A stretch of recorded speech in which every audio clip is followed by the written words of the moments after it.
সমস্ত মানুষের দৃষ্টি আকর্ষণ কালেমা দাওয়াত হচ্ছে আল্লাহ পাকের পরিচয়ের দাওয়াত। আল্লাহ পাকের পরিচয়ের দাওয়াত হচ্ছে পৃথিবী। প্রত্যেক জগৎ থেকে একটা করে সৃষ্টিত্ব ভাঙলে পৃথিবী ভাঙ্গা হয়।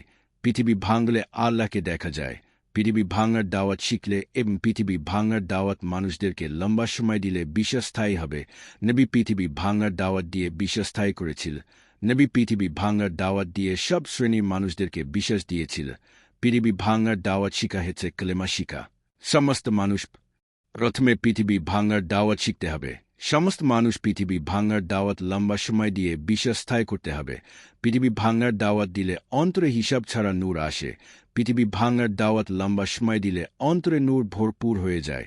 সমস্ত মানুষের প্রথম ফরজ পৃথিবী ভাঙার দাওয়াত শিখে এবং মানুষদেরকে পৃথিবী ভাঙার দাওয়াত লম্বা সময় দিলে বিশ্বাসস্থায়ী হবে।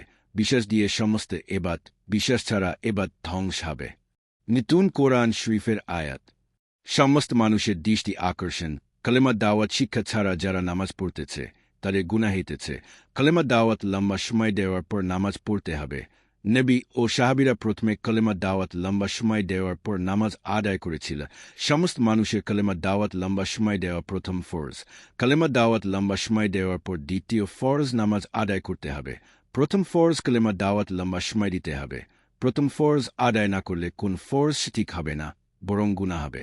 সমস্ত মানুষের প্রথম ফরজ কালেমা দাওয়াত লম্বা সময় মানুষদেরকে দিতে হবে।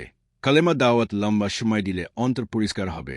কালেমা দাওয়াত লম্বা সময় দিলে অন্তরে বিশ্বাস স্থায়ী হবে। সমস্ত মানুষ প্রথমে কালেমা দাওয়াত লম্বা সময় দিয়ে বিশ্বাস স্থায়ী করতে হবে। মানুষ প্রথমে কালেমা দাওয়াত না দিলে গুনাহ হবে। নতুন কোরআন শরীফের আয়াত।